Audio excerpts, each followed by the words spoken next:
demise of Mr. Narendraj Veerasomi, former Member of Parliament, on Tuesday, 7th of November 2023, at the age of 81. Mr. Speaker, sir, Mr. Narendraj Veerasomi, commonly known as Mr. Dev Veerasomi, was born on 16th of March 1942 in Quartier Militaire.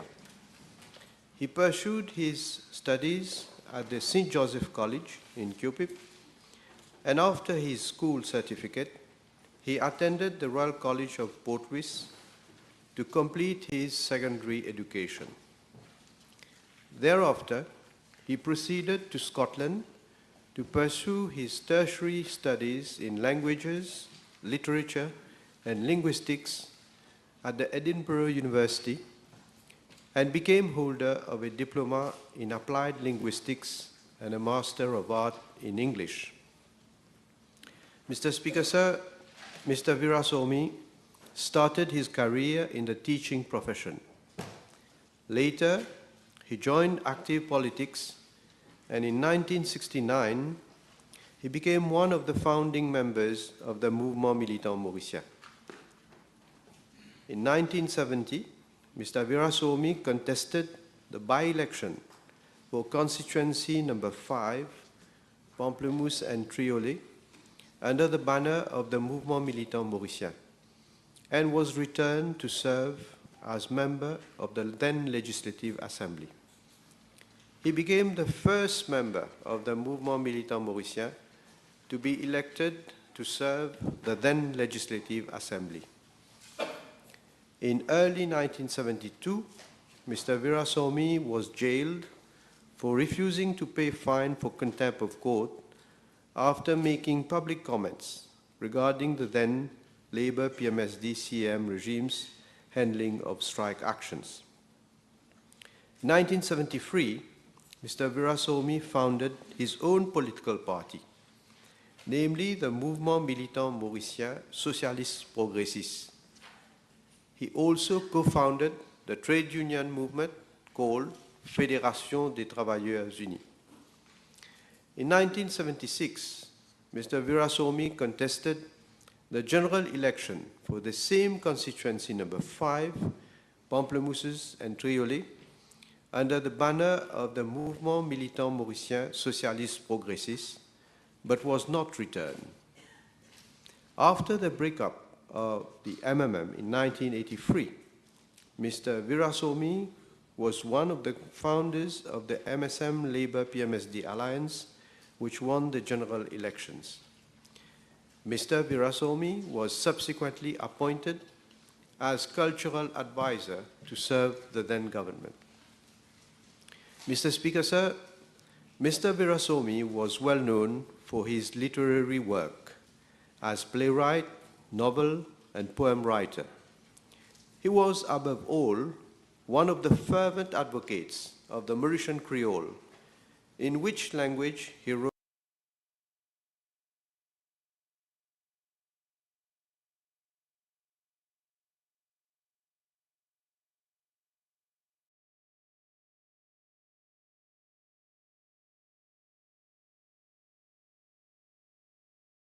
regularly and translated a number of English and French texts. He composed songs in Creole, some of which are today part of the Mauritian cultural and artistic heritage. Mr. Speaker, sir, a few days before his demise, I had the opportunity to meet Mr. Veerasomi, and we candidly discussed on a broad number of subjects, including the future of the Mauritian Creole language and of the Republic of Mauritius. I can say he impressed me by his lucidity, although he was very much weakened by illness and age. The country will remember Mr. Veerasomi as a passionate militant who dedicated his life to promote and defend his ideas and ideologies. Mr. Speaker, sir, may I request you to kindly direct the acting clerk to convey the deep condolences of the Assembly to the spouse and the children of Mr. Narendraj Veerasomi, and to the close members of his family. Mr. Speaker, sir, I associate myself with the tribute made by the Honourable Prime Minister to late Dave Veerasomi, former Member of Parliament, and well-known and well-loved personality in Mauritius. Dave Veerasomi was born in the village of Goodlands. When he turned 3, there was an outbreak of polio, which caused him to lose mobility in his left arm. Despite this setback, he completed his school certificate with flying colors, and through a turn of events, Dave Veerasomi got admitted to the Royal College of Port Louis to complete his higher school certificate, which got him admitted into Edinburgh University. He obtained diplomas, including a diploma in higher linguistics for a dissertation entitled Towards the Re-Evaluation of the Mauritian Creole. Dave was married to Loga, and through this beautiful relationship of over 60 years came 2 lovely daughters, Saskia and Anushka. Mr. Speaker, after a hard-fought political career, Dave focused on his love of the Mauritian Creole language, making it his objective to get Mauritian Creole to be recognized not only as a language, but also as an identity. Throughout his career, Dave has translated and written over 4,000 literary works, be it poems, plays, books, and translation of the Bible, Bhagavad Gita, Holy Quran, amongst others. Mr. Speaker, Dave Veerasomi was a good friend of mine, and many politicians consider him not only as a friend, but also as a mentor. We would like, on behalf of the opposition, I would like to extend our deepest condolences to his wife, Loga, and daughters, Saskia and Anushka. May I also request the acting clerk to convey our deepest condolences to the bereaved family. Thank you. Honourable members, I associate myself with the tribute paid to the memory of late Mr. Narendraj Veerasomi, former Member of Parliament, by the Honourable Prime Minister and the Honourable Leader of the Opposition, and I direct the acting clerk to convey the deep condolences of the Assembly to the bereaved family. Thank you. Honourable members, I have 2 announcements to make. Firstly, I have to inform the House that the National Assembly will be hosting the 54th Plenary Assembly session of the SADC Parliamentary Forum from 22 to 26 November 2023 in the Sir Harry Al-Wadi Memorial Hall under the theme, The Role of Parliaments in Promoting Coordination for Enhanced Disaster Risk Reduction and Recovery Planning in the SADC region. Some 110 delegates from 15 member countries of the SADC region, including Mauritius, are expected to participate in the plenary assembly. As a speaker, I will be leading the Mauritian delegation comprising the following designated honourable members: Honourable 2, Vice President of the SADC PF, Honourable E2, and Honourable Frank Schill. In addition, 5 honourable members from both government and the opposition side will be nominated to attend the plenary assembly session as observers. Moreover, I have also invited the chairperson and 2 members of the Rodrigues Regional Assembly to attend the said conference as observers. Honourable members, I am pleased to announce that the Honourable Prime Minister has kindly agreed to grace the function as chief guest and will deliver the opening address on Wednesday, 22nd, 2023. Secondly, honourable members will recall that on Tuesday last, I gave a ruling requesting Honourable Juman to tender his unreserved apologies to the House following an unfounded statement he made to the press on the 5th November 2023 regarding the use of one of the committee rooms of the National Assembly. Later, after my ruling, during a press conference, Honourable Shakil Mohammed expressed the view that I ought to have referred the matter to the Director of Public Prosecution for appropriate action under the National Assembly Privileges, Immunities and Powers Act. I wish to bring the following clarifications. Honourable members, for the House to proceed under the National Assembly Privileges, Immunities and Powers Act, the Speaker must be in presence of a notice of privilege complaint under Standing Order 74-1 from a honourable member requiring the intervention of the Speaker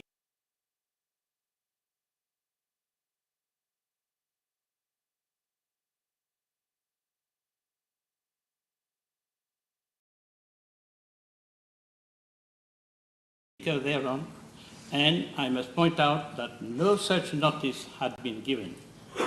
However, having regard to the serious misrepresentations of the facts by the Honourable Juman, I was bound to take immediate action in view of the responsibilities conferred upon me under Standing Order 78, and I could not allow this matter to remain unattended, which would otherwise bring Parliament into disrepute. Honourable members, I must also draw the attention of the House to the fact that during the said press conference, Honourable Shakil Mohammed further made certain unwarranted remarks towards the Chair. I thank you for your attention. Papers have been laid. Questions? Mr. Speaker, my question is addressed to the Honourable Minister of National Infrastructure and Community Development, whether in regard to cases of flooding along Old Moka Road, Quatre-Bornes, since January 2022 to date, causing the collapse of part of the wall of Saint-Jean Cemetery on Wednesday, 8 November 2023, and the subsequent damage caused to a number of tombs as well to houses situated along Colville Avenue and the adjoining roads. He will state the action undertaken, if any, indicating if contingency plans have been drawn up for the evacuation of residents thereat in case of need. Mr. Speaker, sir, I wish to thank the Honourable Leader of the Opposition to give me the opportunity to shed light on measures being taken to mitigate the problem of flooding and accumulation of water. Indeed, there has been torrential rainfall around the island on the 8th of November, affecting the region of Saint-Jean. But not only Saint-Jean, but also Martaba, Souillac, Saint-Félix, almost road of Chemin-Grenier, and some other villages in the south. However, since the question is specifically on Old Moka Road, Quatre-Bornes, I'll stick to it. Mr. Speaker, sir, following the flooding at Old Moka Road, Quatre-Bornes, on 19th January and 13 March 2022, a conceptual design for preliminary measures was worked out. It comprises the construction of a retention basin within the green space along Old Moka Road in view to limiting the flows toward the cemetery. However, after further survey, it was felt that the construction of the basin could create a structural instability to the foundation of the piles of the metro project at that locus. Accordingly, the solution was not retained. Another alternative solution envisaged was the rehabilitation and upgrading of the existing network, which would imply increasing the amount of stormwater being discharged into La Ferme Reservoir via the Trianon-Grosse Roche feeder canal. However, the Water Resources Unit was not agreeable to this solution, given that the amount of water stored at La Ferme Reservoir is controlled. Accordingly, this alternative too was not retained. Eventually, the construction of a detention basin together with an outlet along Old Moka Road was considered as a preferred solution, and further studies were required with respect to its capacity and feasibility. The project was consequently entrusted to the NDU in view of the complexity of the works, the NDU appointed a consultant, Desai and Associate Limited, under its framework agreement to carry out the study and design. However, due to its contractual commitment, the latter could not carry out the study within the prescribed time. Subsequently, the NDU had no choice but to appoint a new consultant, namely Vias Consulting Engineer Limited, to assess the optimum solution in view to mitigating the flooding at Saint-Jean. The consultant submitted an urgent works design report on 6 April 2023, followed by a preliminary design report on 17 April 2023. On 24 April 2023, the LDA gave its agreement to proceed with the preparation of the detailed design report. On the other hand, the Water Resources Unit conveyed its no objection to the proposed design on the 2nd June 2023. Mr. Speaker, sir, I'm informed that the consultant submitted a first draft detailed design report on the 22nd June 2023. Thereafter, investigative works were subsequently carried out to confirm the corridor for the construction of the proposed drain as recommended by the draft DDR. These works required an excavation of 17 trial pits along the alignment, including the excavation across the A1 road. The contract for the investigative works were awarded on 19 September 2023 to Gamma Construction Limited for an amount of 700,000 rupees. These works started on the 29 September 2023 and were completed on the 27 October 2023. I'm informed that 2 telecom ducts of diameter 75 mm were found at a depth of 650 mm. 1 CWDI pipe of diameter 300 mm was found at a depth of 1,300 mm. Accordingly, the proposed drain alignment has been maintained and the detailed design report was approved on the 6th November 2023. The works comprise mainly, firstly, raising of the road with reinforced concrete retaining wall along Old Moka Road over a stretch of 190 meters. Secondly, construction of a reinforced concrete covered drain of dimension 2 meters by 2 meters along the green space adjoining Old Moka Road. Thirdly, construction of a culvert of size 1.5 meters deep by 2 meters wide across A1 Road. And fourth, construction of a drain along motorway M1 over a stretch of 570 meters of size 1.5 meters deep by 2 meters wide, which eventually discharges into Rivière Sèche. The scope of work is being finalized and the contract for implementation is expected to be issued first week of December 2023 at latest. The expected duration of work is 6 months. Mr. Speaker, sir, I wish to also inform the House that yesterday itself, that is on the 13th November 2023, a meeting was held under the chair of Monseigneur Duron at l'Évêché Port-Louis in the presence of Honorable Minister of Environment, the Mayor of Municipal Council of Quatre-Bornes, the representative of Ministry of Health and Wellness, the NDU and the LDA. The following recommendations have been agreed to. Firstly, immediate reconstruction of the boundary wall of Saint-Jean Cemetery in reinforced concrete by the Municipal Council of Quatre-Bornes. The National Infrastructure Division of my ministry will carry out a structural assessment to determine the stretch of the wall that has to be pulled down, reconstructed, or reinforced. Thirdly, installation of a floodgate at the main entrance of the cemetery along Old Moka Road by the Municipal Council of Quatre-Bornes. Fourth, the construction of a swale by the NDU along the green space crossing A1 Road leading to Rivière Sèche. Fifth, in view of the historical nature of the cemetery, the l'Évêché will undertake the cladding of the reinforced concrete wall by the existing stones to maintain its original cachet. Sixth, a committee chaired by the Minister of Environment and comprising all concerned stakeholders will meet initially on a weekly basis at the seat of the l'Évêché to monitor the progress of works. an assessment of the sanitary condition of the cemetery, Saint-Jean Cemetery, and its vicinity will be carried out by the Ministry of Health and Wellness.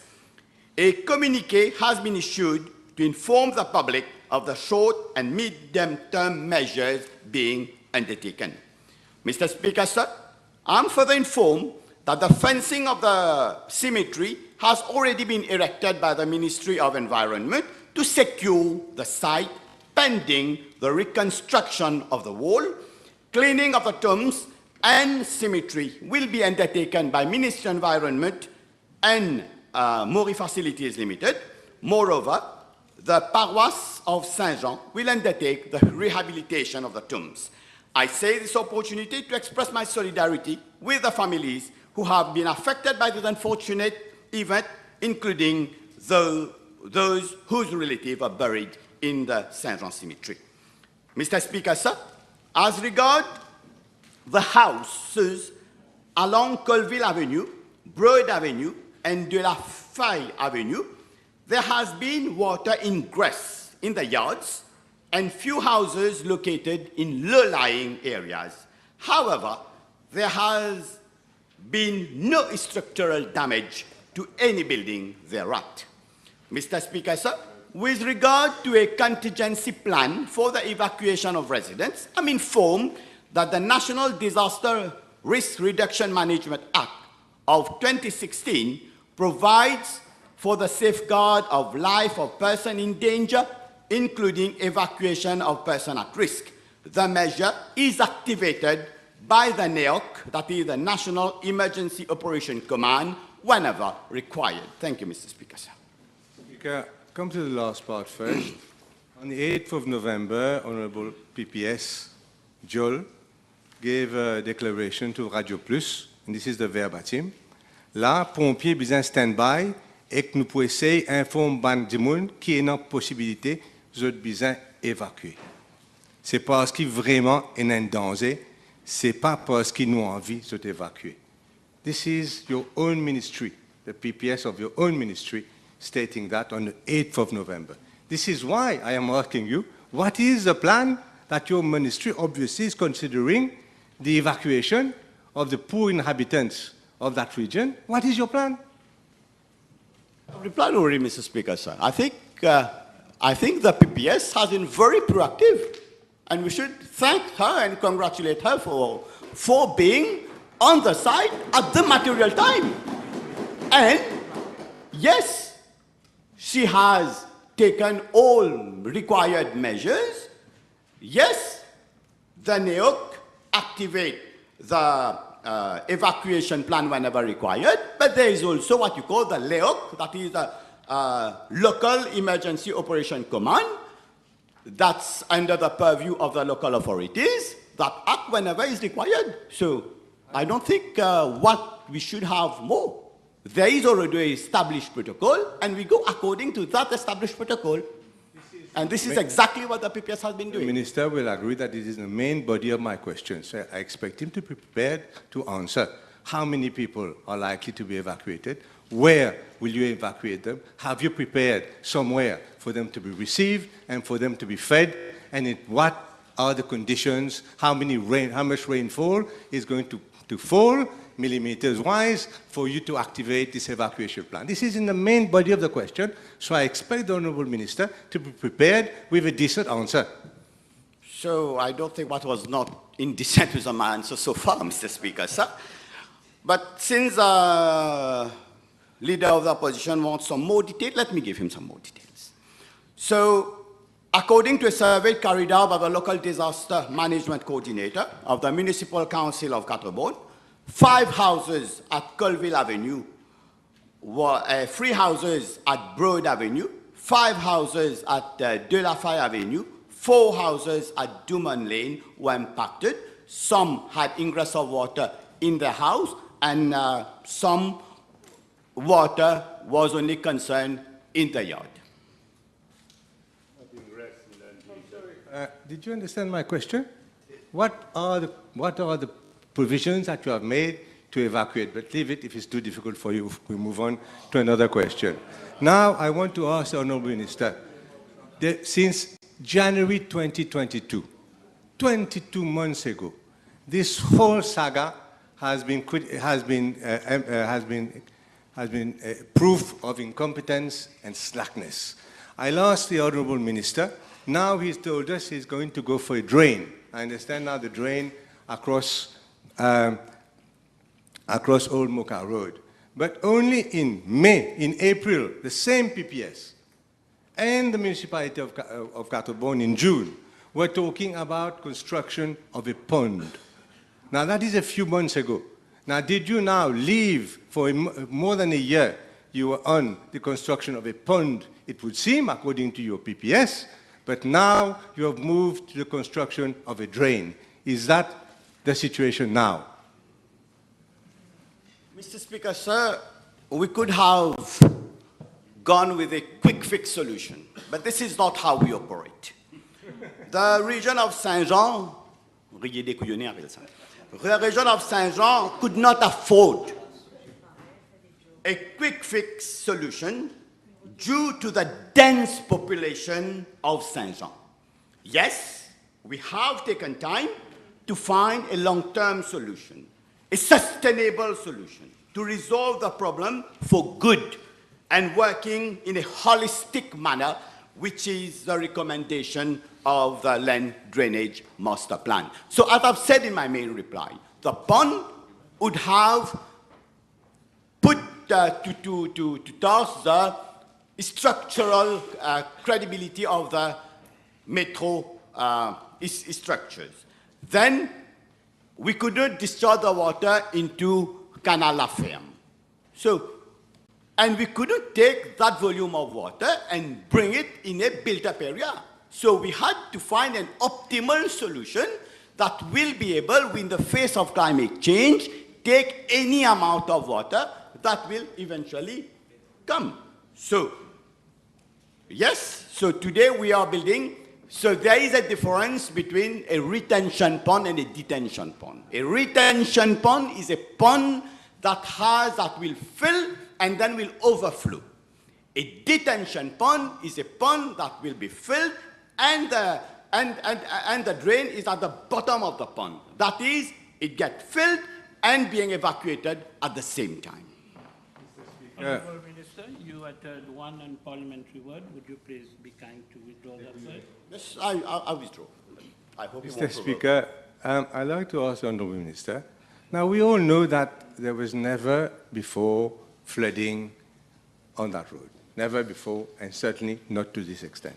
It's undoubtable that it is since the construction of the Metro Express, the redesigning of a number of drains from Phoenix down to Saint-Jean, and the blocking, I'm told, of some drains to Pellegrin, that this situation has caused, in the words again of the Honourable PPS, the doubling of the water in the pipe, in the huge pipe that comes to Saint-Jean. Therefore, I'm going to ask you, who is going to pay for the damages to the tombs, to the houses, because the houses have been soiled by water coming from the cemetery.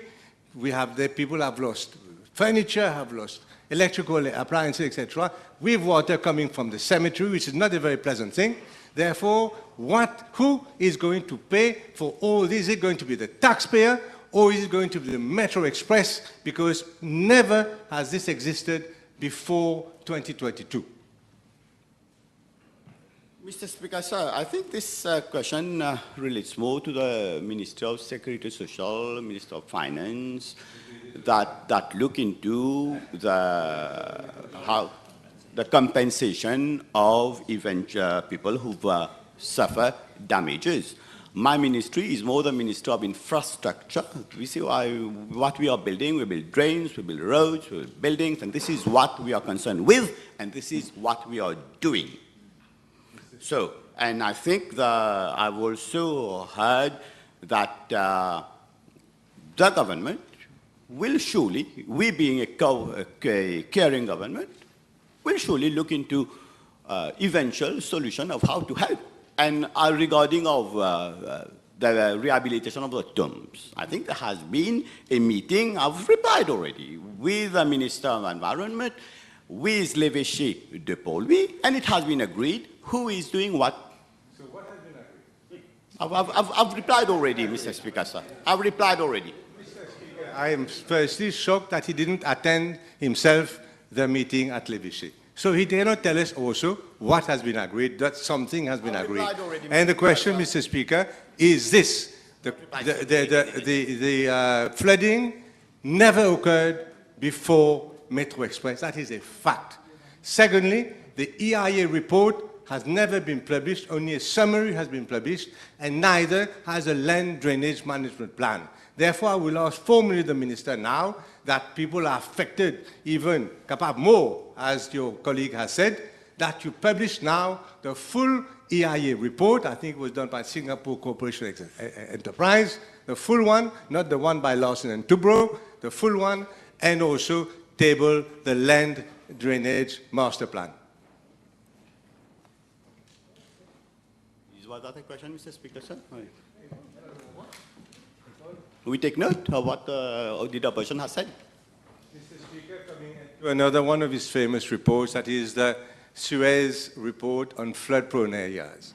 Would you be surprised to note that none of these roads appear on your Suez flood-prone area master plan, and that, in fact, it shows a lot of doubt as to the reliability of the famous Suez master plan? Again, it's not public. I have a copy. It's not public. I would ask the Minister to make this third report, the Suez flood-prone area master plan.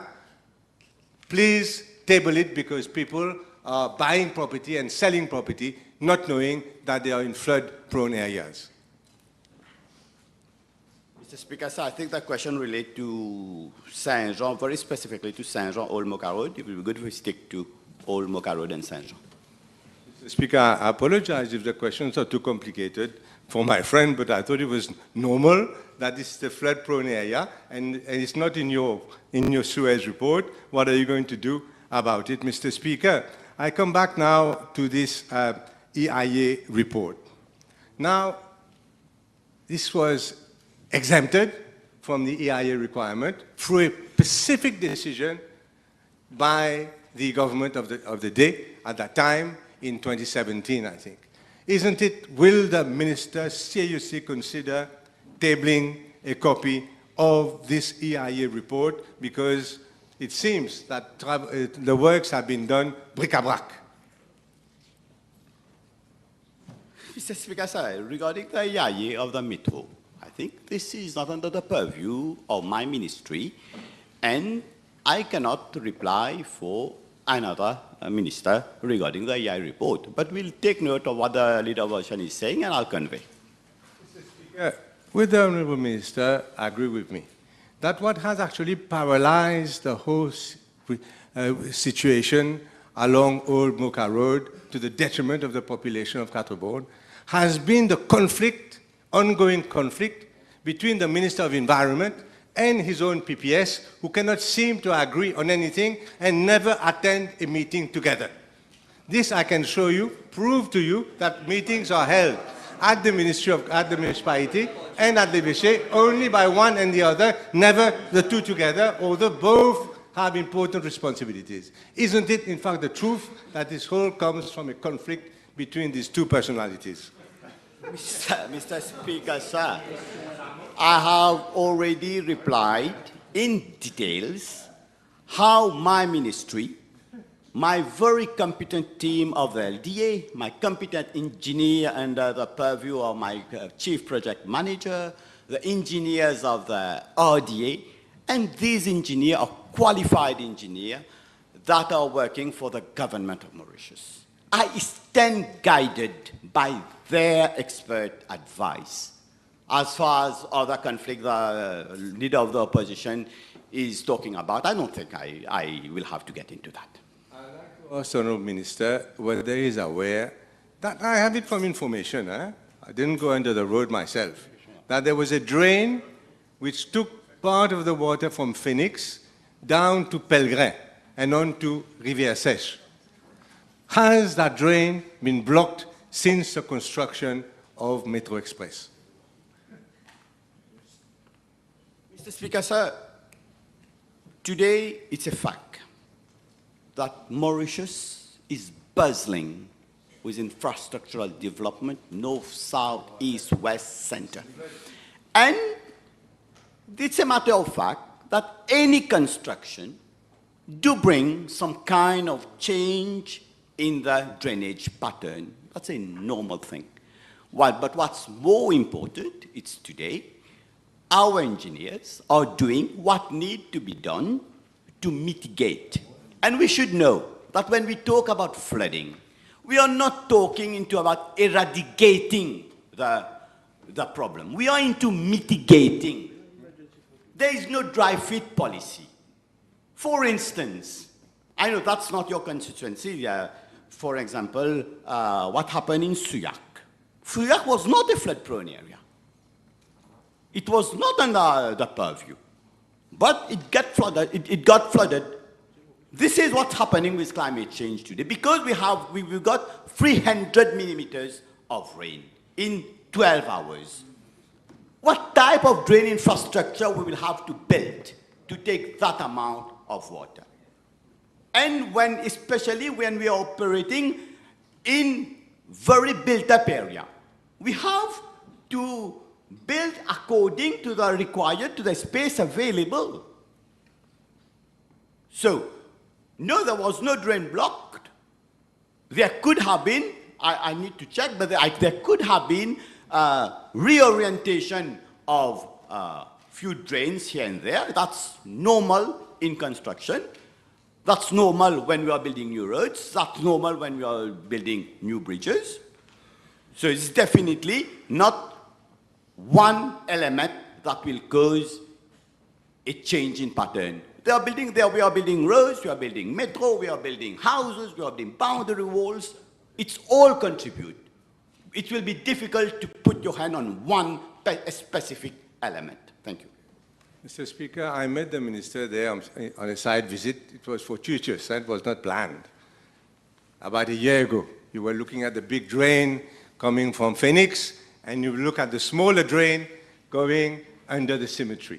So wasn't it obvious to your ministry, the Land Development Drainage Authority, specialized agency, the Metro Express, and this is why we asked for EIA report, that this drain under the cemetery was far too small in diameter to cater for the water coming out of the huge drain you can walk inside under the Phoenix, from Phoenix coming to Saint-Jean. Did it need, I mean, I'm sure you saw it, did you not, Minister?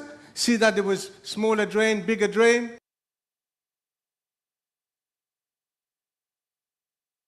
I mean, why at that time, more than a year ago, when you were on site visit there, was nothing done to sort out the situation? Mr. Speaker, sir, when we are talking about building drains, it's not like you can't do it overnight. It has been studied, been done. We have had a holistic approach regarding the whole region of Saint-Jean. And as I have said, we cannot, what the leader of the opposition maybe is trying to say, we should have upgraded a large amount of water into a built-up area, into the residence of people. This is not what we want to do. We want to take out the water. What we are doing now, this is a solution. It has taken time to come to that solution, but I'll also agree, it's a challenge sometimes to get the engineers to agree among themselves because, they have sometimes opposing opinions, which is, I think, good and healthy for the running of our institutions. But at the end of the day, we have agreed on one solution, and that will be implemented now in the days to come. My last question, because I've listened to my colleagues, my last question, if I can have my microphone, thank you very much. My last question is this. It's quite clear that it is the fault of Metro Express, the government itself, maybe the wastewater authority, whatever it is else, the RDA, the understaffed LDA, it is their fault. So I will ask the Minister formally to to say that he will organize for compensation, not only to the church for the war and to the poor relatives of the dead who have been, the tombs have been disturbed, destroyed, moved by the water, and the poor inhabitants of Colville and the adjoining streets. They need compensation, because nobody would like to be in this situation. They need compensation, and government take its responsibility towards the inhabitants of Quatre-Bornes? That is my question. We are a government that has always taken our responsibilities toward the citizen of the country, and the citizen knows better. And this government will always do what's best for the population. Thank you. Yes, thank you. My question has to do with procedure. Can I ask the Honourable Minister whether all the deviations that the Leader of Opposition has mentioned just now, his MP in Quatre-Bornes, with respect to the Metro Express, deviation of drains, can I ask the Honourable Minister whether the LDA has approved all those deviations? And if he does not have the answer, the officers are here. Mr. Speaker, sir, everything that concerns drains in the country are done under the purview of the LDA. I have a last question with your permission. No, wait a minute. No, I am the speaker. You have a last question? Put your last You are the question. speaker. This is You your found privilege. that out. Very good. This is your Very good. privilege. Mr. Speaker, I'd like to ask the Honourable, I'm sorry, about the Honourable Minister.